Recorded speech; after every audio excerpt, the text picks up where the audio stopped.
되겠습니다.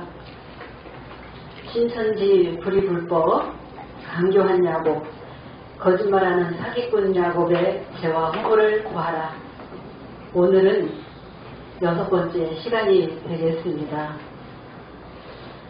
계시록 10장, 11장을 말씀을 들어서 3주를 거쳐서 신천지 총회장이 불법한 야곱이 맞다는 것을, 사기꾼 야곱이 맞다는 것을 말씀으로 증거를 하게 되었습니다. 42년째 지금도 계시록 10장에 총 먹었다라고 속이고 있고 11장에 두중인이라고 계시록 12장 5절에 남자아이라고 그렇게 속여오고 있습니다. 80년 봄에 책을 먹었다고 하면서 80년 봄에 책을 먹은 사건은 4장 1절에 이 일의 사건, 7별과 7금 촛대의 이 사건, 한 사건 깨달은 거 가지고 계시록 6장 4장 이후부터 계시록 9장까지를 다 빼버리고 뛰어넘어서 계시록 10장에 책을 먹었다라고 그렇게 증거하고 나왔습니다. 반드시 우리 세원야교회에서 증거하는 것은 10장의 책을 먹기 위해서는 7의 인때는 사건이 먼저 있어야 되고 또 첫째에서 6째 나팔 푸는 사건이 먼저 있고 나서 힘센 다른 천사를 통해서 계시록 10장의 책을 먹게 되어 있다라고 최초로 우리 세원야교회에서 증거를 하게 된 것입니다.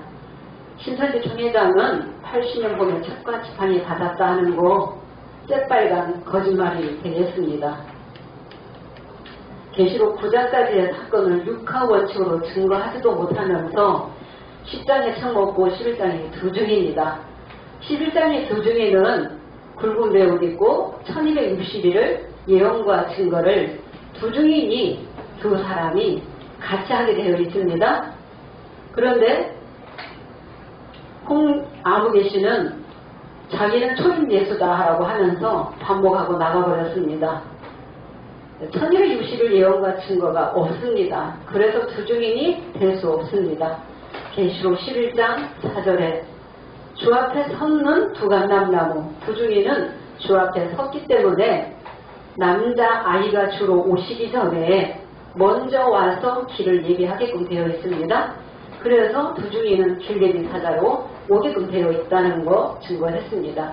신천지 총회장은 길예비 사자가 7별이다 하면서 7별을 11장까지 또 끌고 왔고 12장 13장까지 끌고 와서 그렇게 실상을 억지로 따지기를 하다 보니까 절대로 육하원칙으로 증거를 할 수 없게 되는 것입니다. 우리가 계시록을 가지고 육하원칙으로 따지고 들어가면 신천지 강사님도 도망을 가는 일이 있었습니다. 반드시 계시록 12장의 남자아이는 언약의 사자로 오시게 되어 있고 언약의 사자가 오시기 전에 11장에 두중인이 먼저 와서 길을 예비를 해야지 되는 것입니다. 두중인은 야곱이 될 수 없습니다. 계시록 12장 남자아이는 사도 요한의 이름으로 오는 것이 아닙니다.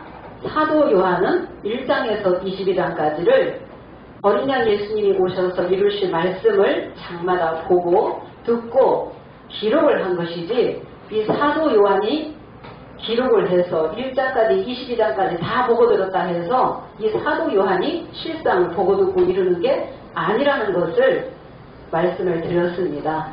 그래서 이 신천지 총회장은 불법자가 맞다. 때와 법을 어긴 자는 진상수 344페이지에 1장에서 22장까지의 내용을 육하원칙으로 답을 못하면 가짜용 마귀형을 받은 것이 확실하다 했기 때문에 가짜라는 것입니다. 불법의 자식이라는 것입니다. 그래서 계시록 6장에 인때일 때 심판받아서 어두워지고 떨어지는 해달별 야곱 장막이 될 수밖에 없다라고 우리 계시록 5장 8절에서 향과 금대접의 사역자가 이 노정을 깨달아서 우리 세원야교회에서 이렇게 말씀을 증거하게 되었습니다. 네, 오늘 본문은 다니엘 9장 24절에서 27절의 말씀을 가지고 좀 천천히 자세하게 말씀을 증거하고자 합니다. 도표를 보면서 말씀을 증거를 하려고 합니다. 앞전에 하긴 했지만은 너무 좀 빨랐고 또 설명이 많이도 부족한 부분이 있었습니다. 요한계시록을 한 장으로 요약한 말씀이 마태이 24장입니다. 그래서 마태이 24장이 소계시록이에요. 그래서 마태가 기록한 말씀이나 다니엘 선지자가 또 계시록 시대에 이루어질 말씀을 기록을 한 이 말씀이나 사도 요한이 보고 또 이루어질 이 말씀은 진리는 하나라는 것입니다. 그래서 이 70일회가 완전히 뚫리면은 베드로 후서 1장 19절에서 21절에도 보면 우리에게 더 확실한 예언이 있어. 동불과 같다는 거예요. 어두운데 비치는 동불과 같다. 이 예언의 말씀이 열린다는 것은 6계에 이 말씀을 깨닫는 자가, 대언자가 있다는 것입니다. 반드시 6계의 이 대언자는 영계에서 말씀을 받아야만이, 알려주셔야만이 깨닫게 되어 있습니다. 그러니까 이 70일에 대한 이 비밀을 아무나 열 자가 없습니다. 70일의 중에서 69일에까지는 예수님 초림 때 이루어졌다라고 일반 초보의 이 목자들도 증거를 잘 해놨습니다. 그런데 신천지 총회장은 70일에 한 증거가 너무나 터무니없고 엉터리로 증거했다는 것입니다. 이 70년이 490년을 490일로 그렇게 증거를 했고 71회에 대해서 신천지 신령들도 아는 사람이 없습니다. 불법한 야곱의 것을 우리가 또 알아야 되는 것입니다. 왜 말씀에 맞지 않는지를 우리가 알리기 위해서는 불법한 야곱이 증거한 71회도 증거를 하도록 하겠습니다. 어떻게 70일에 대해서 증거를 했는지. 그래서 마태 24장 15절에서 16절 아주 중요한 말씀이죠. 선지자 다니엘을 말한 바 멸망에 가증한 것이 거룩한 곳에 선 것을 보거든. 그러면 선지자 다니엘 선지자가 기록한 이 말씀을 깨닫는 자는 계시록 1장 8절에 알파와 오메가의 역사를 통달한 자는 다니엘 선지자가 기록한 이 말씀 70일에 대한 말씀이나 마태 24장의 소계시록을 다 깨뜨려 볼 수 있다는 것입니다. 말씀이 다 열리게끔 되어 있습니다. 일맥상통하기 때문에. 그래서 선지자들이 여러 부분과 여러 모양으로 기록을 했습니다. 그래서 여러 부분과 여러 모양으로 감춰놓은 하나님의 이 비밀을, 하나님이 이루시는 이 모략을 누구만이, 성령을 받은 자만이 말씀을 통달하게 되어 있습니다. 그래서 우리가 다니엘 9장 24절을 보게 되면은 아주 핵심되는 말씀이 되겠습니다. 내 백성과 내 거룩한 성을 위하여 70일회로 기한을 정해놨다고 했습니다. 다니엘 선지자가 BC 538년에 포로 기한 직전에 이 가브리엘 천사가 날아와서 다니엘 선지자에게 총명을 주려고 왔다라고 하면서 다니엘 선지자에게 장차될 일을 알려주시게 되었습니다. 그래서 내 백성과 거룩한 성을 위하여, 내 백성과 거룩한 성, 24절에 있는 이 거룩한 성이 하나님의 나라인데 하나님의 나라가 초림 때 다 이루어졌느냐?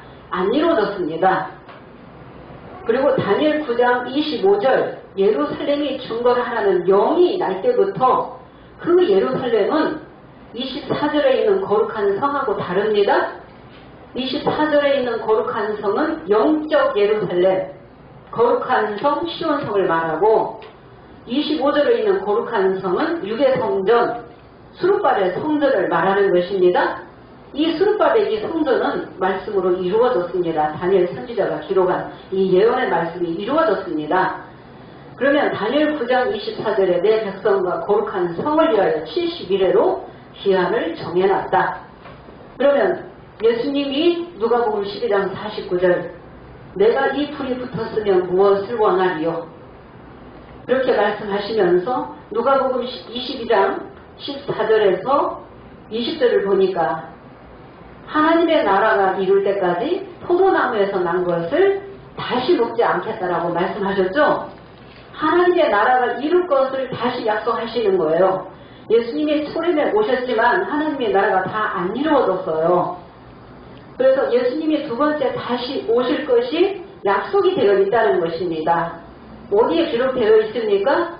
히브리서 9장 28절에 두 번째 다시 죄와 상관없는 자에게 다시 오시겠다라고 말씀을 해 놓으셨습니다. 그래서 예수님은 좋은 씨를 뿌리시고 가시면서 추수 때를 약속을 하시게 된 것입니다. 그래서 다니엘 9장 24절에서 27절의 이 70일에 대한 말씀이 초림 때 이루어질 말씀도 있고 예수님 두 번째 다시 오셔서 이루실 말씀이 기록이 되어 있다는 것입니다. 그래서 이 70일에 대한 이 예언의 말씀을 깨닫는 자는 샛별을 받은 자예요.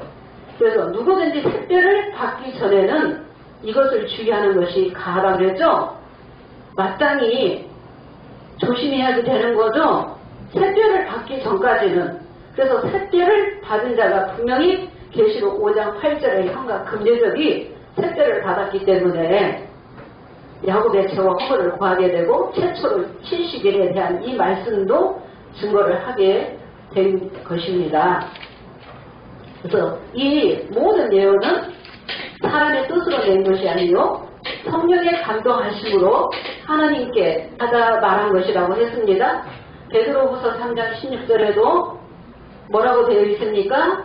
무식한 자들, 굳세지 못한 자들이 다른 성경과 같이 억지로 풀다가 어디에 들어가요? 스스로 멸망에 들어간다고 되어 있습니다. 샛별을 받은 자가 이 말씀을 열게끔 되어 있습니다. 그래서 다니엘 9장 24절 내 백성과 거룩한 성이 오늘날 계시록 시대에서 예수님이 두 번째 오셔서 그 말씀을 이루시게 되는 것입니다. 그 말씀이 계시록 12장 5절에 남자아이가 낳고 보좌로 올려가면서 계시록 14장 1절에 어린 양이 시온산에 섰고 말씀이 되어 있죠. 네, 보이는 육계의 어린 양은 남자아이라는 것입니다. 그 남자아이 육체를 누가 타시게 되어 있어요? 예수님이 그 육체를 타시게끔 되어 있다는 것입니다. 그래서 어린 양이 시온산에 섰고 그와 함께 14만 4천이 섰는데 그 이마에 어린 양의 이름과 그 아버지의 이름을 쓴 것이 있도다. 그래서 빛의 자녀가 모인 곳이 시온이죠. 네, 조직체를 시온산으로 비유하신 것입니다. 네, 그래서 시온산, 시온성, 스가랴 8장 3절에 예루살렘은 진리의 성읍이다. 구속자가 시온에 돌아왔다. 그래서 빛의 자녀가 있는 곳이 곧 시온성이요, 시온산이요, 곧 예루살렘이요. 예루살렘은 곧 진리의 성읍이요. 진리의 성읍은 거룩한 성산이라고 되어 있습니다. 그래서 남자 아이 시대에 이 시온성이 거룩한 성이 이루어지게 되는 것입니다. 네, 그 71회로 기한을 정해놨다는 거예요.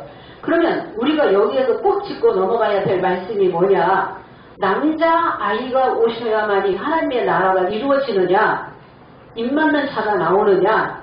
그게 아니고 남자 아이가 오시기 전에는 어린 양 예수님이 촛대 사이에 오셔서 보좌 앞에 있는 영들을 붙들고 말씀을 이뤄 나가시게 되죠.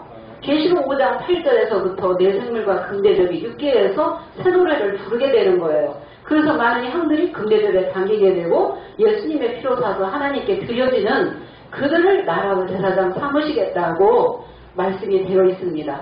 14장 3절에 저희가 보좌와 내 생물과 장로들 앞에서 새 노래를 부르니 땅에서 구속함을 얻은 14만 4천인 밖에는 능히 이 노래를 배울 자가 없더라 그랬습니다. 그러면은 예수님이 보좌의 영들을 먼저 붙들고 이루시는 말씀이 계시록 9장까지라고 그랬죠? 그러면 내 생물도 와야지 되고 24장로의 영들도 와야지 되는 거예요.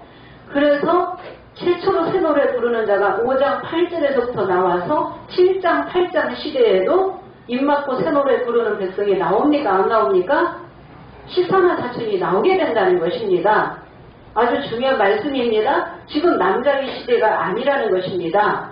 이 말씀은 먼 훗날에 이루어질 말씀이에요. 그런데 많은 사람들이 계시록 12장 남자아이가 되고 싶어서 다 남자아이라고 나오는 거예요. 신천지에서 나온 사람도 남자아이라고 증거하는 거예요. 그래서 계시록 14장 1절에 그 시온성이 이루어지기 위해서도 14만 4천 신령 창조의 이 백성이 나오기 위해서도 보좌와 내생물과 장로들과 같이 더불어서 어린 양 남자아이가 새 노래를 부르고 민치는 사역을 하게끔 되어 있습니다. 그래서 14만 4천이 한 번에 서는 게 아니라 처음에는 남자아이와 몇 사람이 시온에 서게끔 되어 있습니다. 그래서 이 14만 4천을 이루게 되고 이 14만 4천이 이루어져야만이 큰 무리들을 회복하는 것입니다. 그래서 큰 무리들이 회복하는 말씀이 계시록 21장 2절에서 3절이 되겠습니다. 21장 2절에서 3절을 보면은 거룩한 성 새 예루살렘이 계시록 4장 영계 보좌가 되겠습니다. 이 영계 보좌가 이 땅에 이루어지면 다 이루어지는 거예요. 지식도 끝나고 예언도 끝나고 방언도 그치고 사랑만이 영원하다고 말씀이 되어 있죠. 그래서 마태복음 6장 9절에서 10절에도 하늘에서 이룬 것 같이 이 땅에도 이루어지다라고 기도하라고 주기도문을 알려주셨습니다. 그래서 예수님이 오셔서 계시의 말씀을 다 이뤄나가시는 거예요. 보좌 앞에 영들을 먼저 보내서 14만 4천도 이루시고 7장 8장 시대에도 이루시고 12장 5절에 남자아이가 오실 때는 그 육체를 타시고 또 보좌의 영들과 같이 14만 4천을 이루시게 되고 큰 무리들도 어린 양 예수님이 이뤄나가시는 거죠. 그래서 아버지 하나님께 드릴 때가 계시록 21장 2절에서 3절이 되는 것입니다. 그래서 하늘에서 거룩한 성 새 예루살렘이 내려오는데 예비하신 것이 신부가 남편을 위하여 단장한 것 같더라. 보라 하나님의 장막이 누구와 함께 있어요? 사람들과 함께 거하시리니 하나님이 친히 저희와 함께 거하시고 저희는 하나님의 백성이 되고 모든 눈물을 그 눈에서 씻겨주시고 사망이나 아픈 것이나 곡하는 것이나 다시 있지 않게 된다고 말씀하신 거죠. 사망이 있지 아니한다라고 하니까 육체의 사망을 놓고 신천지는 증거를 했고 우리 새언약은 영의 사망이 되겠습니다. 이미 5장 8절에 새언약하고 이기는 자들은 사망이 끝나는 것입니다. 이기는 자는 생명나무 가시를 먹고 영생하기 때문에 이 육체는 영원히 사는 게 아니죠. 신천지 총회장은 이 육체도 영원히 산다라고 그렇게 거짓말하고 있기 때문에 불법한 약속이 확실하다는 것입니다. 그래서 14만 4천을 통해서 큰 무리를 회복해야만이 계시록 21장에 영계 보좌가 함께하는 하나님의 장막이 회복되는 것입니다. 그래서 그 장막이 다 회복돼야만이 큰 무리까지 다 회복되면은 하나님의 나라는 다 이루어지는 거예요. 그래서 그 하나님의 나라를 이루시기 위해서 예수님이 두 번째 오셔서 이루실 말씀이 요한계시록이 되겠습니다. 그래서 70일에로 기한을 정해놨다. 무엇을 위해서? 내 백성과 신령 창조의 백성이죠. 내 백성과 거룩한 성을 위하여 70일에로 기한을 정해놨다. 그 기한을 성령의 자녀만이 깨닫게끔 되어 있다는 것입니다. 그래서 허물이 마치며 죄가 끝나며 죄악이 용속되며 영원한 의가 드러나며 예수님 십자가를 말씀하시는 거죠. 영원한 의가 예수님 두 번째 다시 오실 때도 영원한 의가 또 드러나야 되는 거죠. 이상과 예언이 초림에도 이루어졌고 오늘날에도 이상과 예언의 말씀이 이루어져야만이 성령의 자녀가 나오게 되는 것입니다. 그래서 지극히 거룩한 자가 기름 부음을 받으리라 라고 하면은 예수님 초림의 이 말씀이 이루어졌다라고 그 초보에서도 거기까지 증거했습니다. 또 그러나 내 백성과 거룩한 성을 위해서는 증거하지 못하고 있습니다. 그 다음에 25절에 너는 깨달아 알지니라 라고 하면서 예루살렘을 중건하라는 영이 날 때부터 그러니까 이 예루살렘은 어떤 예루살렘이라고 했어요? 육의 성전, 수르바벨 성전을 말하는 것입니다. 중건은 무너진 것을 다시 세우는 게 중건이에요. 그러니까 솔로몬 성전이 무너졌죠? 그러니까 무너진 것을 다시 세우는 게 중건이에요. 수르바벨 이 성전이 이루어지게 된 것입니다. 그래서 예루살렘을 중건하는 영이 날 때부터 7일에와 62일에가 지나갈 것이요. 그러면 이 70일에는 490년을 가리키는 것입니다. 초대 목자들도 490년이라고 증거를 했습니다. 에스겔 4장 6절, 민수기 13장 34절 이 구절을 들어서 490년이라고 증거를 했습니다. 그리고 예수님 오시기까지 483년이 지나갔다라고도 정리를 잘 해놨더라고요. 거기까지는. 그런데 다니엘 9장 27절의 한 일에 대해서는 전혀 증거를 못하고 있다는 것입니다. 네, 전혀 증거를 못해요. 근데 신천지 총회장은 초보의 목자들보다도 못하게 490일로 그렇게 70일을 엉터리로 이렇게 증거를 했다는 것입니다. 그래서 그때 곤란한 동안에 많은 어려움과 방해와 핍박 속에서 이 성이 중건되거든요. 스룹바벨 이 성전이. 그래서 곤란한 동안에 성에 중건되어 거리와 해자가 이룰 것이며 62일의 후에 기름 부음 받은 자가 끊어져 없어지기까지 곧 62일에가 지나간다라고 했습니다. 62일에. 그럼 62일에 앞에는 7일에가 먼저 지나간 것입니다. 그래서 69일에가 지나가기까지 기름 부음 받은 자, 예수님이 기름 부음 받으셨죠. 기름 부음 받으시고 기름 부음 받은 자가 끊어져 없어지기까지 69일에가 지나가는 거예요. 그러면 70일에가 490년이기 때문에 69일에는 483년이 되겠습니다. 네, 483년이 되겠습니다. 그러면서 한 왕의 백성이 와서 그 성읍과 성소를 해파하려니와 하면은 로마 티토 장군에 의해서 예루살렘 성이 함락되었어요. 그 말씀까지도 다 이루어졌다는 것입니다. 69일에 대한 예언은 초림 때 다 이루어졌다. 그런데 다니엘 9장 27절에 한 일에 대한 이 예언은 안 이루어졌다는 것입니다. 계시록 11장, 12장, 13장 사건을 통해서 한 일회가 이루어지게 되어 있습니다.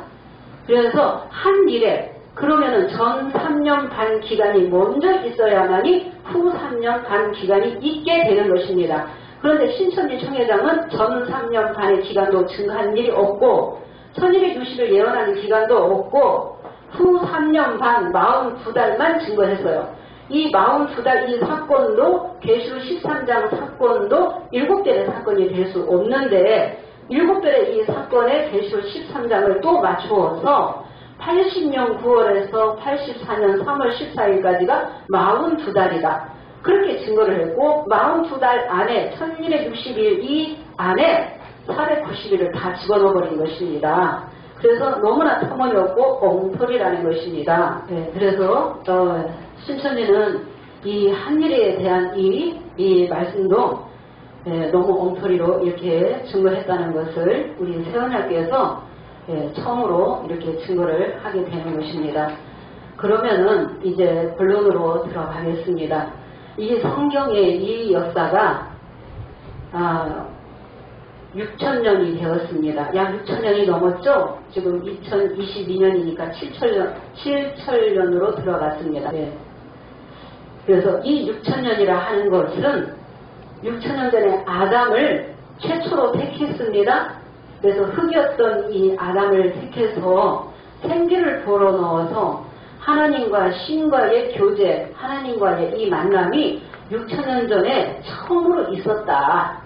네, 처음으로 있었다. 그래서 생기를 주셔서 말씀을 주셔서 생육하고 번성하라고 영권, 왕권, 신권을 주었지만은 그 아담이 배도를 하게 되었죠. 또 선악나무 실과를 따먹고 그 영이 죽게 되었다는 것입니다. 그래서 아담과 같은 죄를 짓지 아니한 사람들 위에도 죄가 왕노를 했다. 그 죄를 해결하기 위해서 4,000년 이후에 예수님이 오시게 된 것입니다. 십자가를 지시러 오시게 된 것입니다. 그래서 이 아담에서부터 오늘날 요한계시록까지 약 6,000년이면 성경의 이 역사가 6,000년이면 아담에서 노아 때까지 약 1,600년, 노아에서 아브라함 때까지 약 400년, 아브라함에서 모세 때까지 약 500년. 그래서 이 모세는 2,500년이 지난 이 역사를 기록하게 된 것입니다.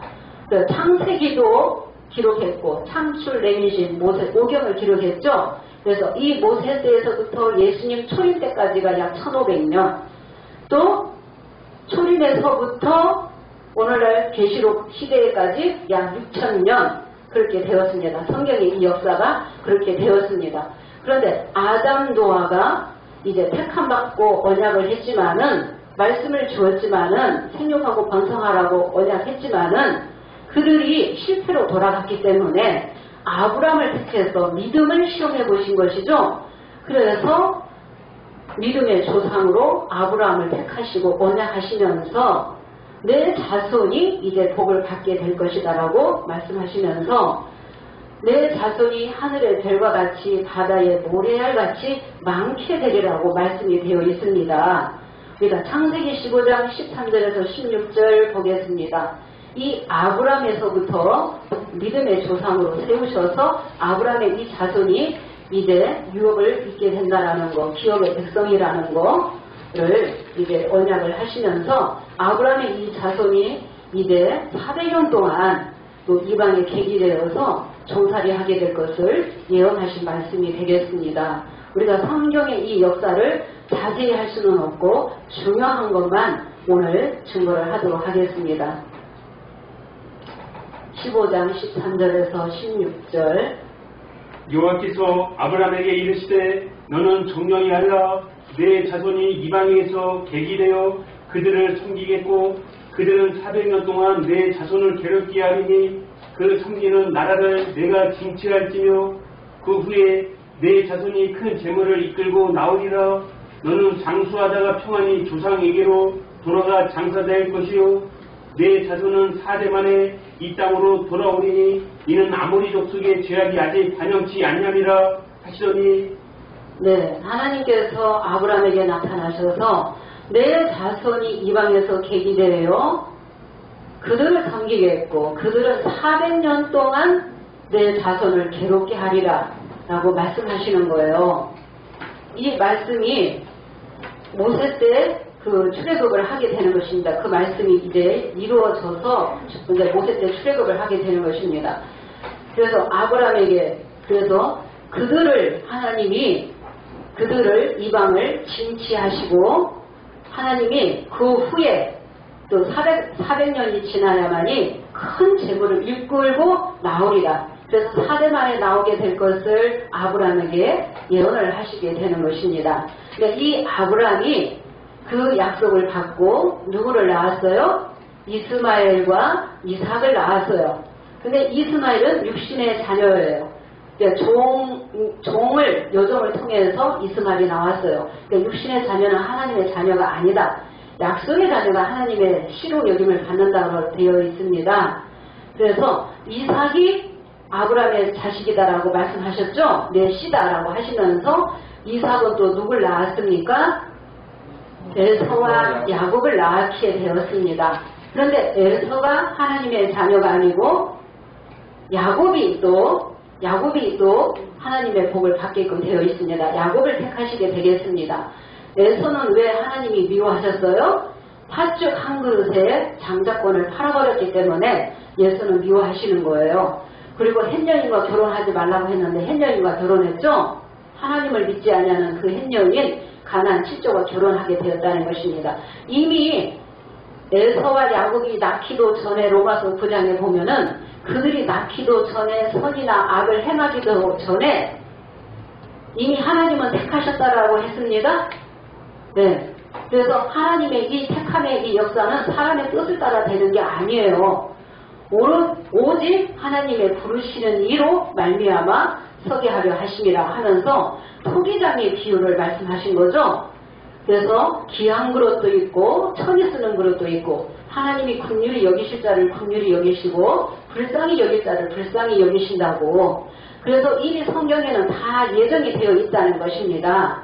에서와 야곱이 나왔지만은 야곱을 택하시고 야곱을 사랑하셨다는 거.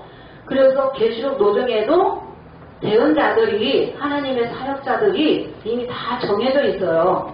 7장에 인치는 자도 10장에 층 먹은 자도 11장에 두 증인도 남자아이도 이미 다 정해져 있어요. 내가 되고 싶다고 해서 되는 게 아니죠.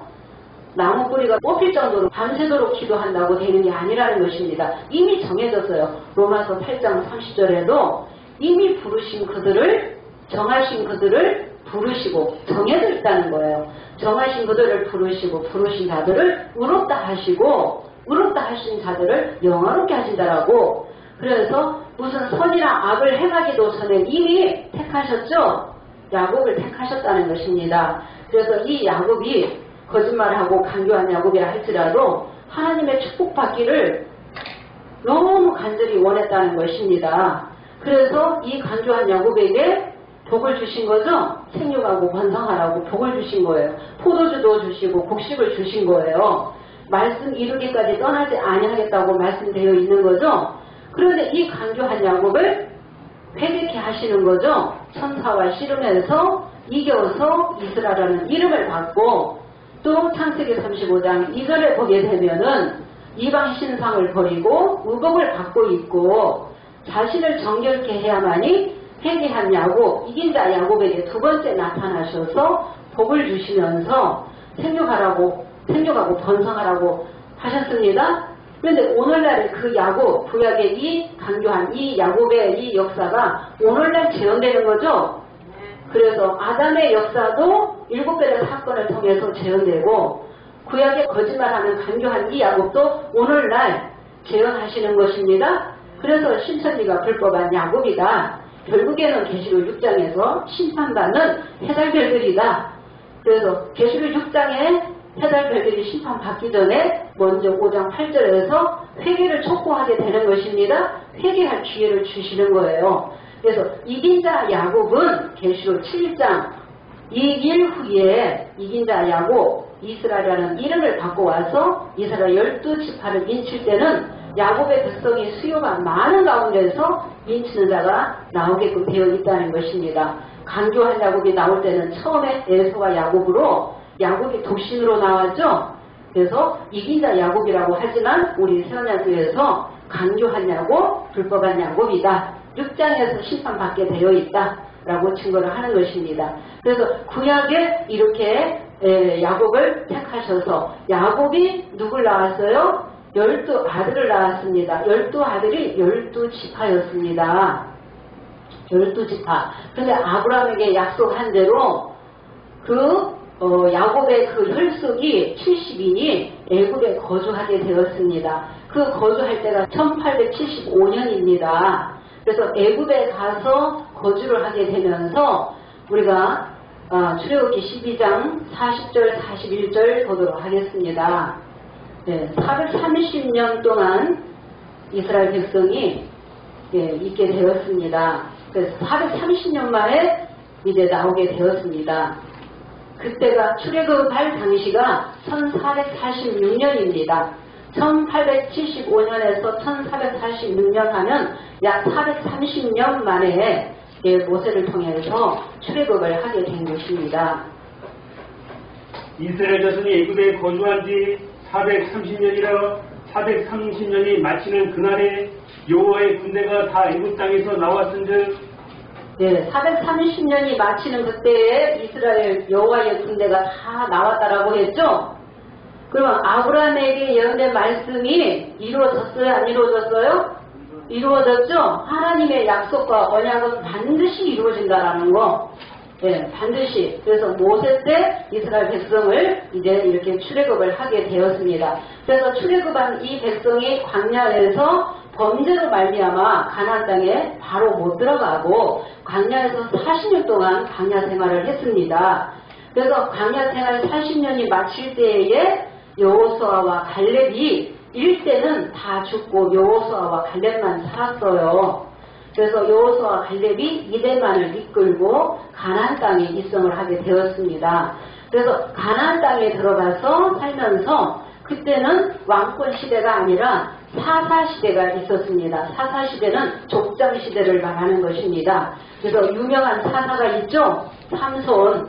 예, 그래서 사사시대가 끝나고 사사시대에 이스라엘 백성이 왕을 요구를 했습니다. 왕을 달라고. 그래서 왕을 요구를 하니까 그 일대 왕이 누구였어요? 사울왕이었어요. 그래서 사울 다윗의 아들 이 솔로몬. 이 솔로몬이 왕이 오를 때가 BC 970년입니다.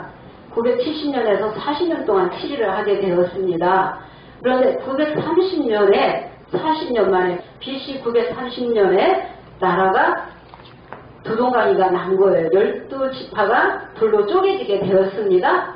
예, 나라가 분열이 되었습니다. 그래서 남유다와 북이스라엘로 나눠졌죠. 남유다와 북이스라엘. 그래서 남유다의 성읍은 예루살렘, 북이스라엘의 성읍은 사마리아가 되겠습니다. 이 남유다의 베냐민이 나중에 합세를 하게 되어서 두 지파가 되겠습니다. 북이스라엘은 10지파였어요.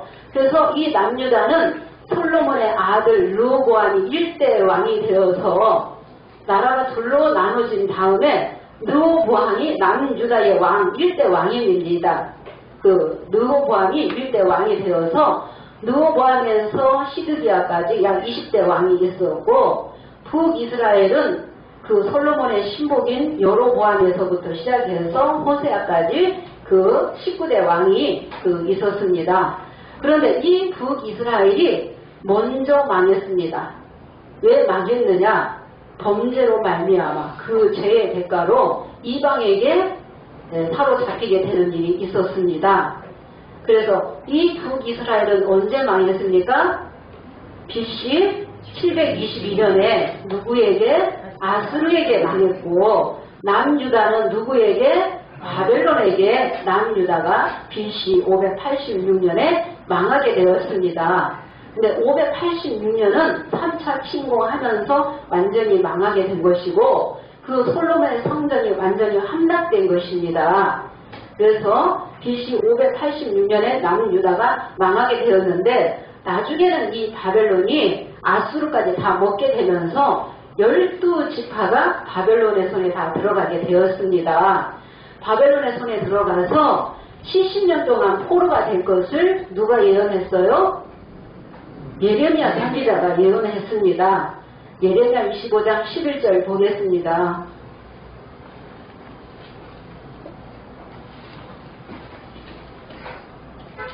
이 온 땅이 황폐하여 놀램이 될 것이며 이 나라를 70년 동안 바벨론 왕을 섬기리라. 네, 이 온 땅이 황폐하여 놀램이 될 것이며 이 나라들은 바벨론 왕을 몇 년 동안? 70년 동안 섬기게 될 것을 예레미야 선지자가 예언을 하게 되었습니다. 근데 남유다의 왕 시드기야가 그 말을 무시했어요.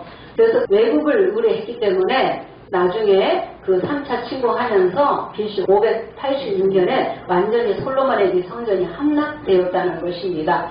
그래서 이 70년의 이 기간은 언제부터 언제까지냐? 1차 침공이 있었습니다. BC 605년에 1차 침공이 있으면서 다니엘이 1차 포로로 잡혀가게 되고 2차 침공은 BC 597년에 2차 침공이 있을 때는 에스겔 선지자가 잡혀가게 되었습니다. 그래서 이 70년의 이 기간은 언제부터? 1차 침공하는 그때서부터 BC 605년에서부터 바벨론이 언제 망했습니까? BC 539년에 메대와 바사에 의해서 539년에 바벨론이 망하게 되면서 70년이 이제 이루어지게 되는 것입니다. 그래서 이 70년을 포로 기한에 맞추는 사람도 있고 이제 성전 재건의 시작에 맞추는 사람도 있습니다. 그래서 바벨론이 심판받아서 이제 무너지면서 이 70년에 예언한 이 말씀도 이루어지는 거죠. 다니엘 9장 2절 보도록 하겠습니다.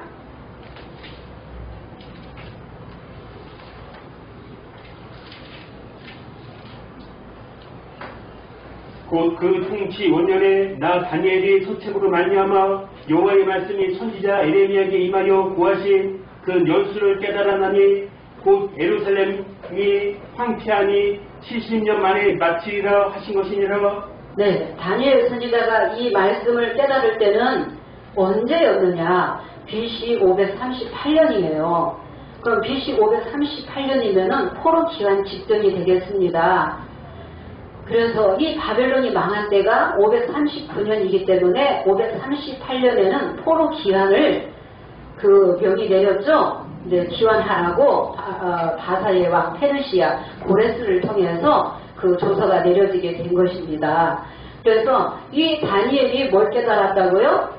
예레미야에게 고하신 연수를 다니엘 선지자도 깨달았다.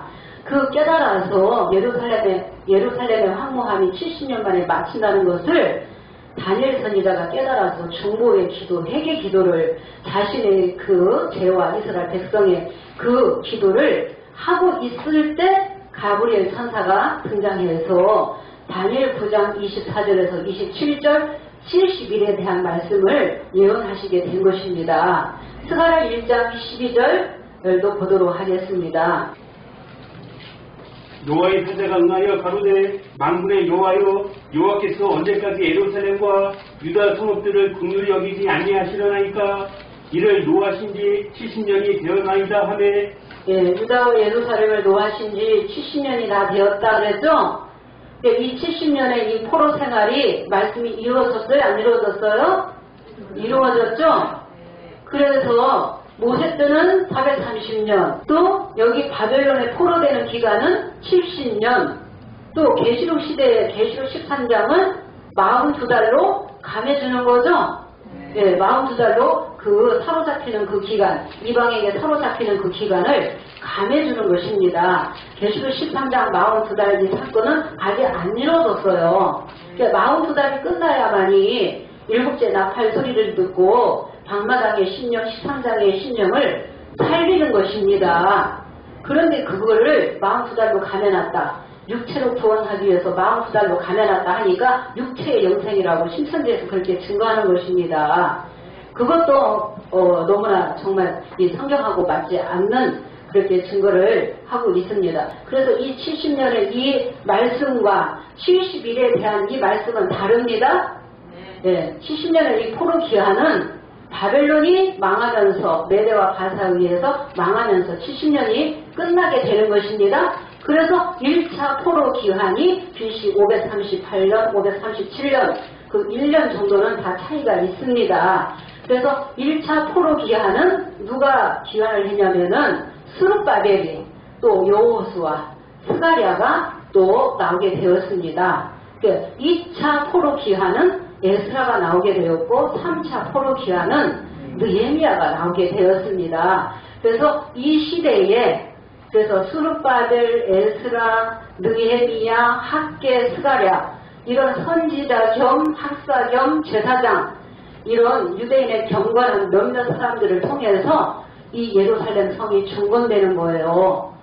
다니엘 9장 25절이죠? 그 예루살렘 성이 중건된다는 그 말씀이 어떤 성전이라고요?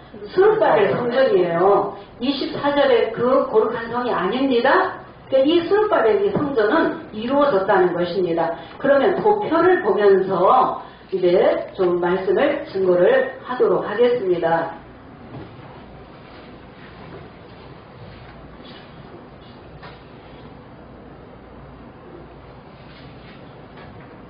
네, 이 도표를 이제 한번 보겠습니다.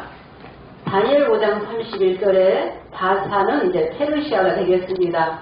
이 바사가 이제 바사왕 고레스가 다리오를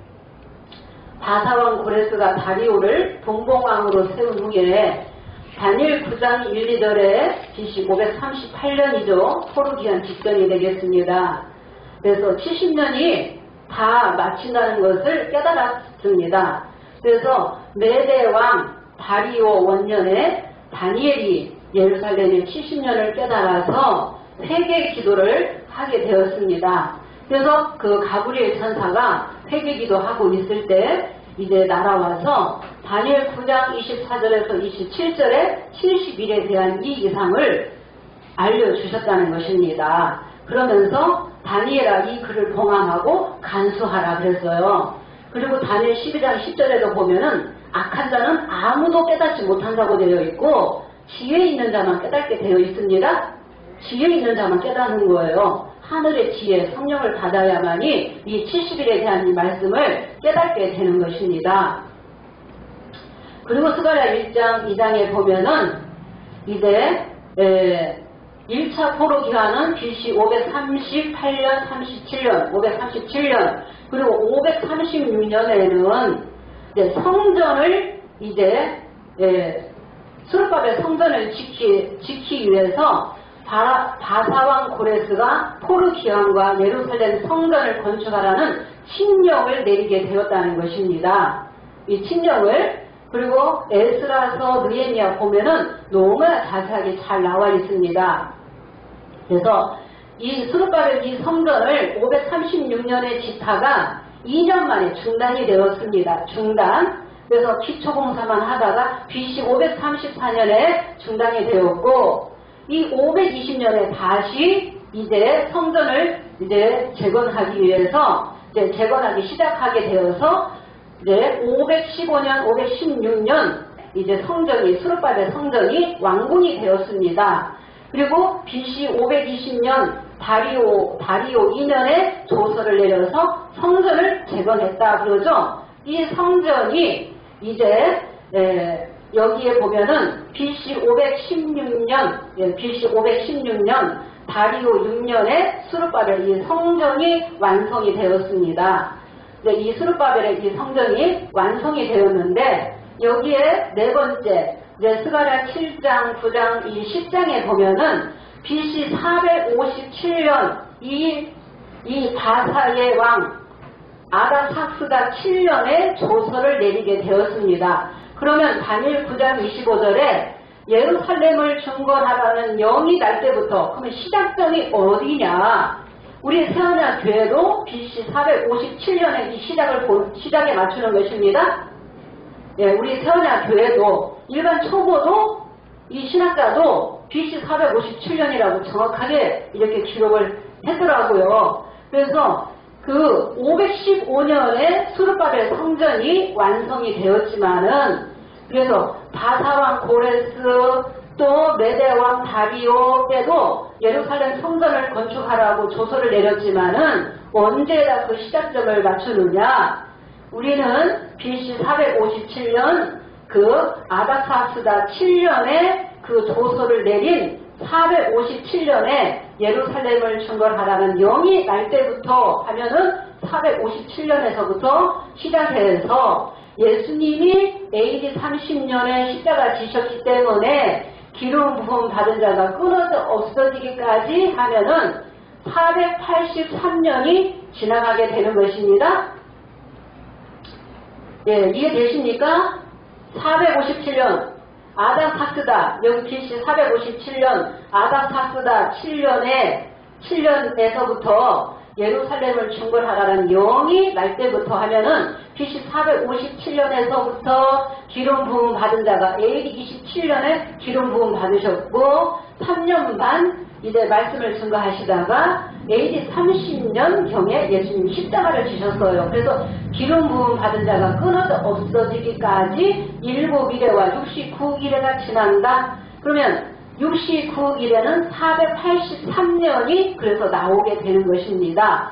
그런데 왜 이 BC 457년에 맞추느냐? 여기 보면은 여기 다시 보겠습니다. 이제 에스라가 2차 포로 기한 하게 되었습니다. 그러면서 이제 성전이 516년에 성전을 지었는데 에스라가 2차 포로 기한을 하고 보니까 이스라엘 백성이 그 유다의 백성이 너무나 이 죄가 많았다는 것입니다. 이방 그 여인들을 아내로 삼고 며느리로 삼고 그래서 그 죄를 더하게 했다는 거예요. 방백들이 두목들이 더 으뜸이 되어서 그 죄를 지었기 때문에 이 에스라가 학사 겸 여기 이 제사장이 되겠습니다. 이 에스라는 아론의 16대 손이 되겠습니다. 그래서 이 에스라가 2차 포로 기한으로 나와서 보니까 그 하나님 백성이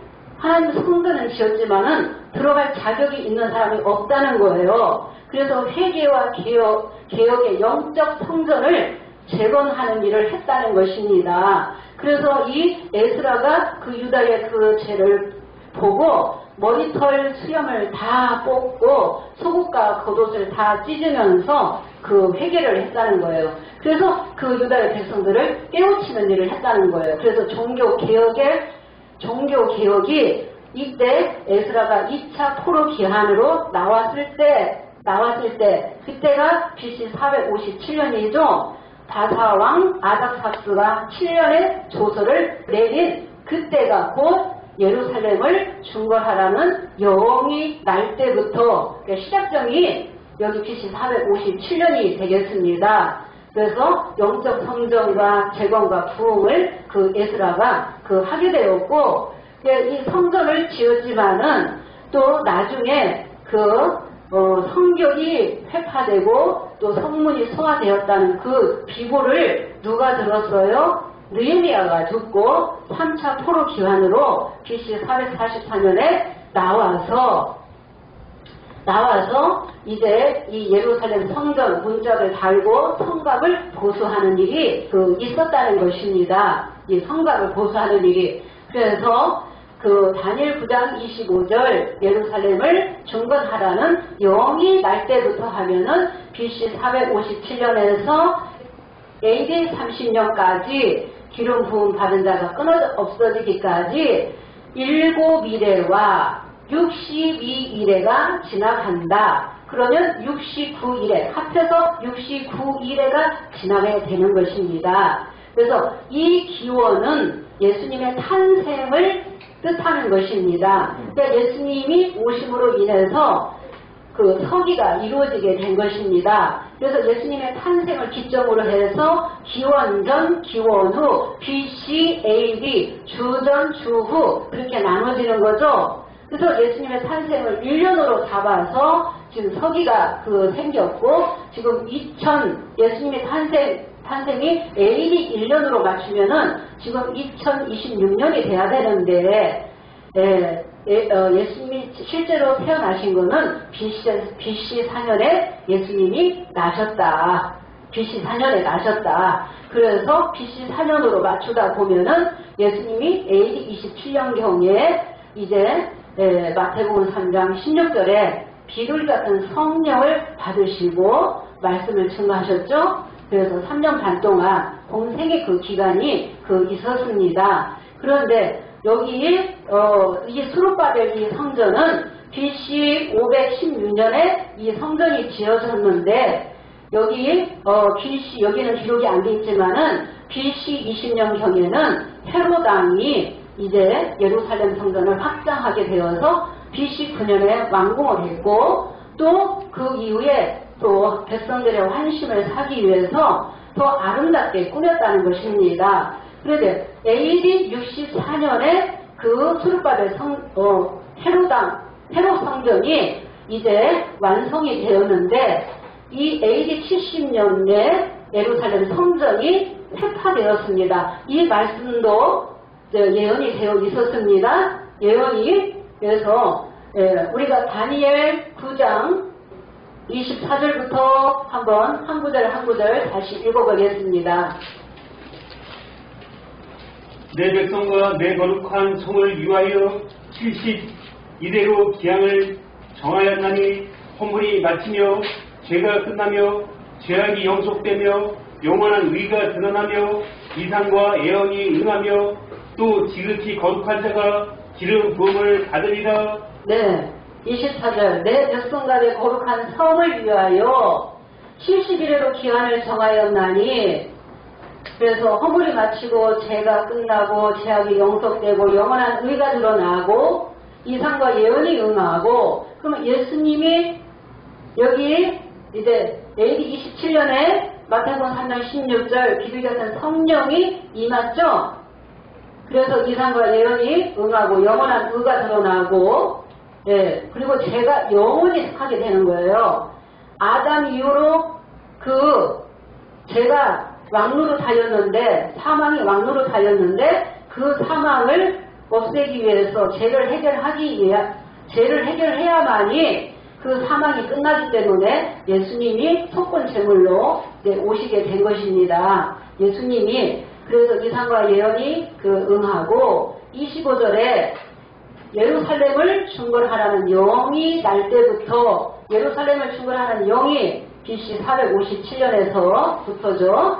그래서 7일에 또 62일에가 지나갈 것이요. 기름 부은 자 왕이 일어나기까지 69일에가 지나고 또 곤란한 동안에 예루살렘 수르바벨 성전이 중건될 것이고 그 말씀이 다 이루어진 거죠. 이루어져서 또 26절에는 62일의 후에 기름 부음 받은 자가 끊어져 없어질 것이며 또 예수님이 이 기름 부음 받은 자가 끊어져 없어질 것이며 AD 30년이잖아요. 나이는 33세가 되었고 그래서 이렇게 예수님 초림 때에 다니엘 선지자가 이제 이상을 보고 예언한 말씀이 이루어졌다는 것입니다. 그리고 또 26절 보겠습니다. 한 왕의 백성이 와서 62일의 후에 기름 부음을 받은 자가 끊어져 없어질 것이며 장차 한 왕의 백성이 와서 그 성읍과 성소를 회파하려니와 장차 한 왕의 백성이 와서 성읍과 성소를 회파하는 거예요. 그러면 AD 64년에 헤롯 성전이 아름답게 완공이 되었는데 불과 6년 만에 AD 70년에 그 성읍과 성소를 한 왕의 백성 그가 누구였어요? 로마의 티토 장군에 의해서 이 예루살렘 성전이 완전히 해파되었다는 것입니다. 그래서 마태 24장 1, 2절에 예수님 제자들이 그 아름다운 성전을 보여드리기 위해서 저 성전을 이제 보여드렸는데 예수님이 보시고 이 성전이 돌 하나도 돌 위에 남지 않냐고 다 무너뜨리우리라고 말씀하셨죠? 언제 하셨어요? AD 27년에서 AD 30년 이 사이에 그 말씀 예언한 대로 이렇게 AD 70년에 완전히 해파되었다는 것입니다. 로마 티토 장군에 의해서. 그러면 다니엘 9장 26절에 한 왕의 백성이 와서 성읍과 성소를 회파한다는 이 말씀까지도 다 이루어졌어요. 그런데 여기에서 중요한 것은 이제 한 이레가 예언으로 남았다는 것입니다. 한 이레가 그래서 BC 457년에서 AD 313년까지 69일에가 지나갔다. 그러니까 이건 초보의 목자도 정리를 잘 해놨다는 것입니다. 그런데 이 신천지 총회장은 490일로 그렇게 증거를 했어요. 완전히 웡털이라는 것입니다. 그리고 이 다니엘 9장 27절에 그가 여러 사람으로 더불어 한 일해 동안에 언약을 굳게 정하겠고 그가 그 일의 절반에 제사와 예물을 금지할 것이며 그러면은 두중인이 1260일 예언 끝나면은 성도의 권세 주는 기간 등과 이름 주는 기간이 끝나면은 계시록 11장 7절에 제사와 예물을 금지하게 되는 거죠. 금지하게 되어서 12장 4절까지 전 3년 반의 기간이 있어야지 되고 전 3년 반이 끝나면은 남자아이는 시온산에 서게 되는 것입니다. 그래서 12장에 유대 있는 자는 산으로 도망가라. 그러면 12장의 여자는 아이 낳고 광야로 가게 되죠.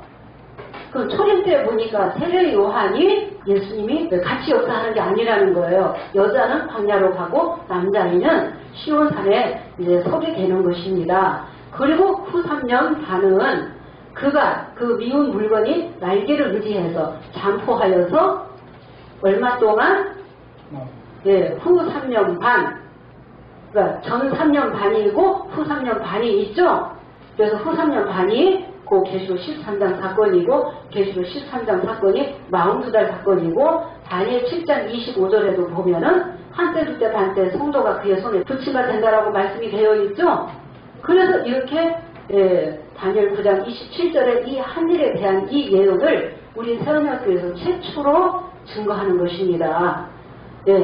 이치에 맞아야 되는 거죠. 이치에 맞아야지 진리가 될 수 있다는 것입니다. 신천지는 그 70일에 대한 증거도 엉터리라는 거 이제 오늘 시간이 되어서 오늘 여기서 마치고 다음 시간에 또 이어서 도표를 보고 또 마저 증거를 하도록 하겠습니다. 감사합니다.